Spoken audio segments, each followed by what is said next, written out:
Good morning, Leo. Happy Monday. Monday morning. Feeling a little grumbly, but nothing too terrible. Wow, what a beauty. Isn't that nice? Look at that beautiful, like that. Look at the hatching on the top brushing. Gosh, that's a nice watch. Holy cow. Yeah, that's a good one.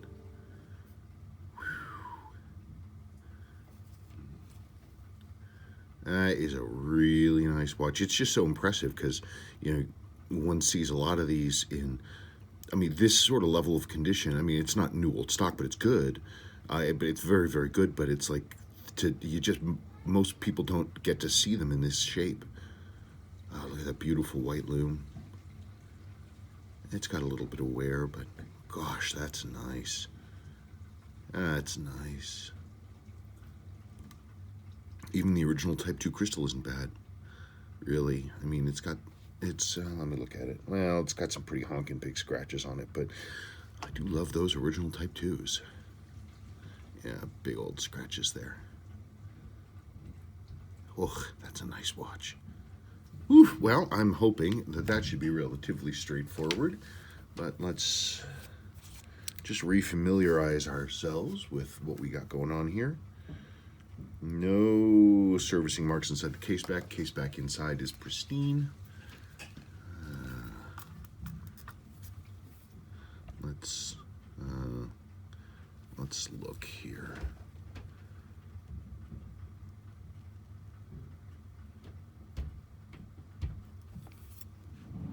Running with almost no power in it, and it's running bright. Look at the bright metal on that balance. Look at how clean it is already. It's barely running, and it's still so snappy. Oh, that's really nice. Sorry with all the superlatives here. I'm just, it's always nice to see one of these in this kind of condition.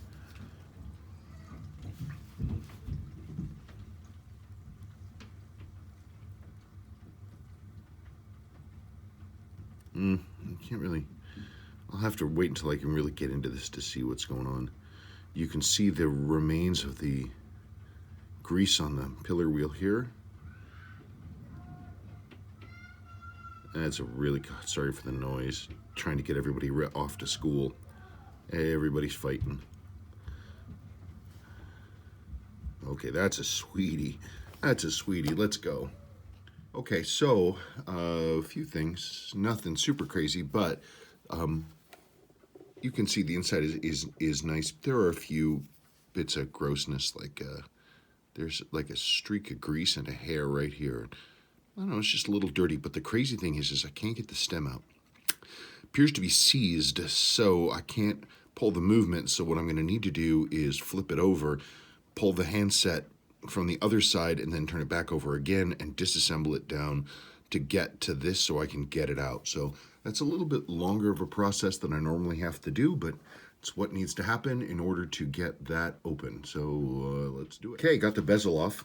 It's always amazing with these watches that have never been opened just how hard that bezel holds on. Sometimes I snap on bezels on watches that have been serviced a lot, and because every time it comes on and off, the little catch lip here wears down, and this was, ooh man, I almost had to get the big case opener to get that thing off. But anyway, a little bit of surface corrosion in here, nothing major. I'll clean it off. A little bit of chemical action here to get that off. There won't be any pitting, but it'll look a lot nicer when we're done. There's that beautiful white loom. So nice. And I love seeing the contrast between the midnight blue dial and the black indicator ring. That's always good. Okay, moving forward. Okay, I pulled the indicator ring. Interestingly, it's got grease on the underside of it. I don't know why. These are not something that needs to be lubricated, but there's a big ring of grease all the way around here, so I'll have a little bit of time to degrease this. Nothing major. Very interesting though. Something to be aware of. I just did a reset on this, and the reset is, let me check it. The reset on the sweep there is just 1/5 of a second past top dead center. So this is not aligned over there. There's no way for me to adjust that. It is what it is. So that's just it. It's just one of those things. Okay. Well, as we always like to do, here is the reveal. There's the ratchet. Almost, there's a little bit of that. There's a little bit of the S2 lubricant coming out of here. Not a lot. I am going to pull this bridge now so I can try to get in under where the underneath where the winding pinion is. Oh, would you stop it? Using the wrong tweezers for this. There's the winding pinion. There's your chronograph wheel. Third wheel, escape wheel. Mainspring barrel, all that other happy stuff. Okay, well, let's keep going. Okay, well, it's ill wind that blows no good. Despite your watch being lovely and perfect, I'm sorry to report that your chronograph wheel is bad. Bad chronograph wheel. So here it is. The clutch is not, the clutch is engaged. Clutch is engaged, and you can, unfortunately, I can easily turn it. The clutch isn't holding at all. I mean, here's the real test. So I'm holding the shaft. The clutch is engaged. It should not turn. Would you get up there? I can turn it with a hairbrush, with a camel hair paintbrush. That's just wasted. It is wasted. That is done. So I do apologize, but that is what it is. One of those unfortunate things. Yeah, it should not be able to do that with the clutch engaged. So just wasted. I'll look at it closely and see what the issue is, but that's going to have to be repaired. I'm sorry, replaced. It is what it is.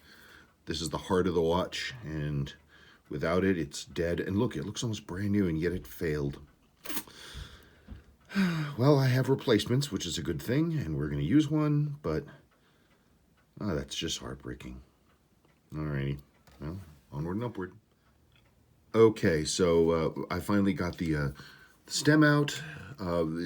Turns out that the original crown gasket was super gluey, and which is because it was still fairly pliant. A lot of times these come out in pieces, but that one, it was just really hanging on, and I had to very carefully get this stem pulled out, because if you torque these things at all, the stem will snap.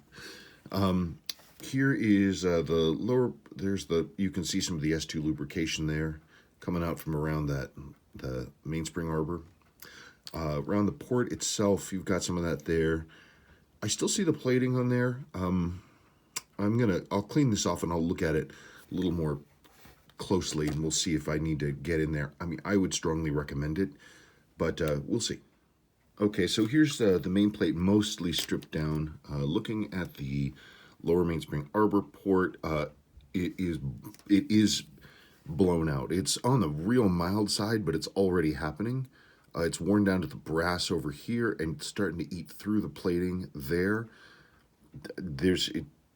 We're in here. It should be done because it's already happening. So I'm gonna say that we go ahead and do that, because otherwise we're gonna have to go back in at some point and do it anyway. So might as well do it because we're here. Okay, out of the cleaner. And there we go. Everything's all nice and shiny, which it was before, though it was a little hazy. There's the new jewel for the lower mainspring arbor port. And looking pretty tight so far. I haven't checked. I want to just double check the chronograph wheel. So let me actually pull that out of here. Hang on a second. This also went through the cleaner. Let's see now. Okay, so darn it. There is the chronograph wheel. Where is the brush? Of course I put it away. Let's try, sorry for the winkling. Let's see. So I did notice when I was going through the movement, that had all kinds of crazy extra lubrication. Lubrication it shouldn't have, lubrication in weird places, too much lubrication. And this thing was pretty well filled with oil. So I manually cleaned it and then we ran it through the cleaner. No, still wrecked. So sorry. Should not be doing that. So, junk. It's just heartbreaking. Yeah, I shouldn't be able to do that at all. Okay, I have confirmed your chronograph wheel is bad. That is heartbreaking. Okay, I'll put in a new chronograph wheel and I'm gonna do my best to get the movement. I'm gonna get the movement assembled and running this afternoon. I believe I have enough time to do that, and then we'll let it run in overnight with the new chronograph wheel and we'll see how that goes. Okay, so we're right at the end of the day. We are mostly back together, and I think I have a special treat for you. I tried one of my super special secret techniques, and I believe I might have resurrected your chronograph wheel. But it passed all the tests, but I want to see how it behaves. So I've got to pull this out of frame because I want to make sure I'm really looking at the right thing when I'm dropping this in. So hang on for me. Hang on.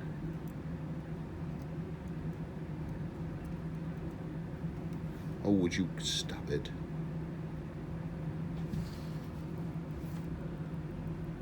Okay, and there she rolls. Right now it's chronograph stopped. So I'm gonna pull this out of frame again and put these screws in real quick. So just hang on. And again, I have a new chronograph wheel in reserve that if this doesn't work out for whatever reason, though I have used this technique in the past, I can go backwards, I can pedal backwards, but if we can do this with a repair, okay, so they were running, okay, cool, and that's chronograph stopped, so obviously it's good. We are going to now, let's go and so we see that the chronograph wheel did work exactly as it should have in the stopped position. You can see it's coming around now. There's the chronograph finger. That's going to come around and it's going to push this over right there. The intermediate wheel is correctly aligned because you want to have it be this like W shape right there with the middle finger going right through the middle of it, pointing right towards this. That's what you want, so that's where it's supposed to be. Obviously it's still running, which is good. So we're coming around, we're gonna see how it behaves. We're gonna get an answer to the mystery right here. We're looking in this window and we're gonna see that finger come around and push, and let's see if it pushes over or if it slides. Look at that, my repair worked. Awesome, and it's not a temporary repair, that was a real repair. So, I mean, at some point down the line, this may start to slip again, but it's not going to be, I don't think, anytime soon. The spring itself is in good condition. Basically there was a little bit of extra slop in some of the components, and so I did sort of a test. So, okay, so I'm going to leave this. I want to leave this overnight. I want to leave it running, and we'll see how it goes. The good reason about doing this, if I can save your original chronograph wheel, is not only, of course, that it saves you quite a lot of money, but also it means that your original sweep hand can be reused in the sense of I won't have to fit it to a new wheel, which can shorten its life. It's already formed to this pinion, and that's important that we can save that. So I wanted to try this last technique, and it looks like it's working so far.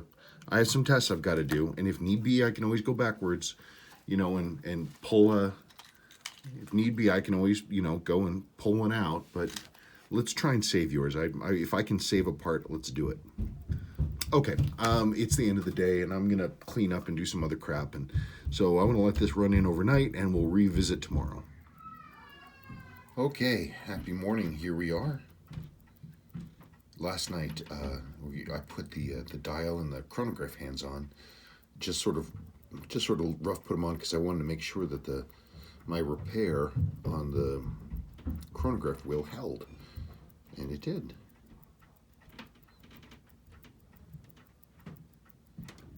Cool. That's about 15 hours.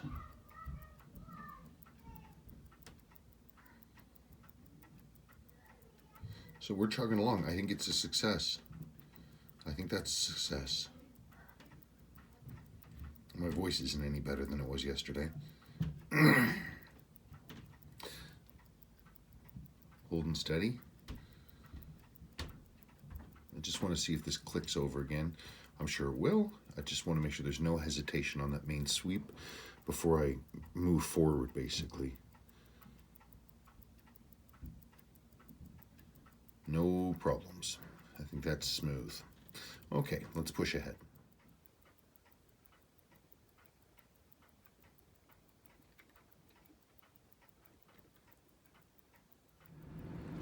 So, I had another piece of success that I don't ever normally promise because it's very hard to do, but I managed to get the main sweep corrected. You will remember it reset to like 1/5 of a second past. There it is. Okay, pushing ahead. Here's the next fun thing. So here's your case after chemical treatment and going through the cleaner. So that's a nice thing about cleaning is there's no refinishing or polishing or anything. I didn't do anything to this other than clean it.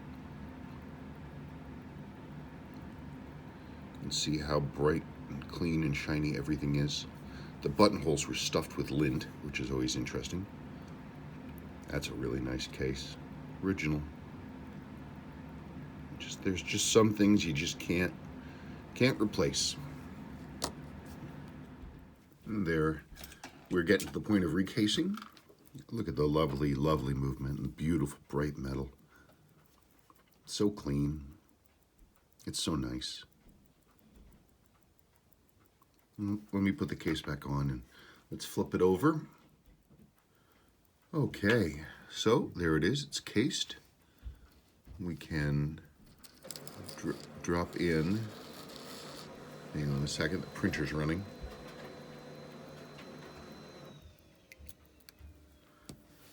Drop this in. You can see that's moving.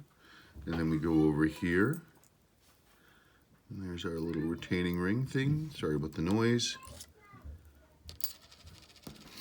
And this is the ring that the seal sits in.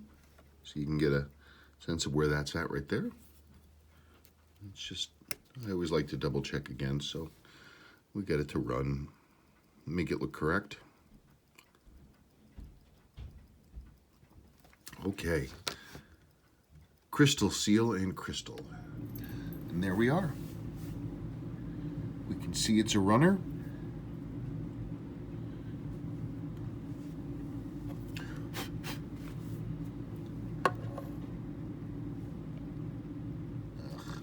Sorry about that. I had a little flake of dust on the crystal and I had to blow it off. So anyway, there it is. Man, there's just some things you just can't replace. What a great watch. What a great watch. These really are my favorite. I know a lot of people prefer the golds, but I think the blues are just where it's at. There it is. I mean, there's not much else to say. I'm extremely happy and very, very proud that I was able to get the chronograph wheel repaired, so we didn't have to replace that and didn't have to stress out your chronograph sweep hand tube. Makes it all solid. Okay, thank you so much, Leo. I really appreciate it. Not only you sending in this watch, but your amazing patience. I'm so grateful. I'm so grateful. Thank you so much, and I look forward to getting this watch back to you.